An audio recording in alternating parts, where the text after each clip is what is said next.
Kita 5 menit saja ke depan berpikir, merenungi apa yang saya sampaikan. Teman-teman sekalian, kita ini sebagai orang beriman tahu, dunia ini akan dilalui. Dia tidak akan berlama-lama di sini. Jangan sampai dunia ini menjadi target utama. Berantem gara-gara tanah, berebutan karena warisan, berebutan karena jabatan, kadang-kadang berebutan hanya karena masalah pasangan hidup. Untuk apa? Untuk apa teman-teman sekalian? Dunia ini mungkin di mata antum kelihatan besar kalau dekat. Misal, saya tidak tahu bapak-bapak mengerti nggak? Kalau ibu biasanya langsung mengerti kalau masalah contoh-contoh perhiasan. Kalau ada orang punya berlian, besarnya seperti bola pingpong, kaya nggak? Rupanya ada juga bapak-bapak yang paham. Itu kaya luar biasa. Kalau dia punya berlian seperti bola basket, kaya nggak? Coba taruh berlian yang seperti bola basket itu di tanah, terus antum naik pesawat ke atas. Makin jauh, kelihatan enggak? Orang yang perebutkan tanah 1000 kali 1000 meter, 1 hektar, berapa hektar, tumpah-tumpahan darah. Padahal kalau dia naik pesawat hilang semua tuh. Mobil mewah, bangga-banggaan dengan mereknya. Kalau kita di atas pesawat kayak gentong-gentong lagi jalan. Cuma hiasan dunia. Apa yang mau dikejar? Gitu kan? Seorang mukmin tahu dunia hanya fasilitas saja untuk mengejar akhirat. Akhirat yang abadi teman-teman. Akhirat yang abadi, kejar di sana. Walad darul akhiratul lahiyal hayawan, kata Allah. Darul akhirah, tempat akhirat adalah kehidupan yang abadi.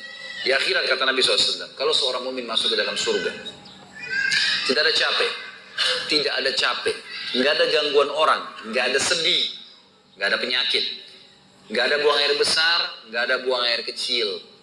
Makanan dan minuman yang dimakan ahli surga yang tidak dibutuhkan oleh tubuhnya akan keluar dalam bentuk keringat yang lebih wangi dari bau kasturi. Nggak ada lagi masa tua, nggak ada masa anak-anak. Semuanya berumur 33 tahun. Dan semua laki-laki akan kembali kepada poster ayahnya Adam, 60 siku ke langit, 27,5 meter. Dan semua perempuan kembali kepada poster ibunya Hawa, 40 siku ke langit, 17,5 meter. Nggak lebih ya daripada itu, dan tidak pendek, tidak tinggi. Jadi teman-teman yang pendek nggak usah khawatir. Ini cuma dunia. Sampai orang beriman pun tahu kalau ada orang lahir dalam kondisi fisiknya luar biasa, matanya buta, telinganya tuli, tangannya, kakinya semua putus, gitu kan? Itu tetap bagi orang beriman punya nilai. Karena itu cuma dunia. Begitu dia meninggal, jasadnya akan dimakan oleh tanah. Sebagaimana sabda Nabi SAW, semua jasad kalian akan dimakan oleh tanah kecuali tulang ekor kalian yang darinya Allah akan tumbuhkan kalian. Di akhirat ditumbuhkan jasad yang baru. Itu yang akan hidup bersama kita di surga atau di neraka, gitu kan? Jadi ini cuma dunia sebentar. Untuk apa dikejar, teman-teman sekalian? Ingat, Nabi SAW pernah keluar dalam hadis Bukhari dari masjid beliau, kemudian beliau menggambar kotak. Lalu beliau mengatakan, inilah kotak kehidupan manusia. Seperti meja ini misalnya, inilah kotak kehidupan manusia. Lalu Nabi SAW menggaris dari luar kotak, di bawah kaki beliau, digaris, dilewatin kotak ini sampai melewati kotak tengah, di depan, panjang. Lalu kata Nabi SAW, ini angan-angan manusia. Ini angan-angannya. Angan-angannya melampaui kehidupannya.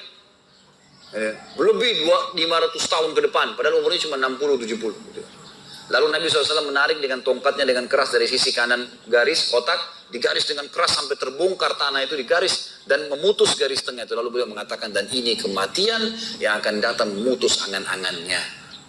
Di Jakarta kemarin teman-teman sekalian, ini bukan nakut-nakutin, tapi di Jakarta kemarin begitu. Ada orang keluar dari mall, kisah nyata. Bawa kresek banyak sekali, habis belanja buat keluarganya. Mobilnya Masya Allah mewah luar biasa, super lux, paling mahal. Parkir, begitu melihat tukang parkir, alhamdulillah. Tukang parkirnya sangat senang nih, karena ini orang kaya, pasti kasih tip yang banyak gitu. Naik di mobilnya, di starter mobil, tidak pakai supir kebetulan.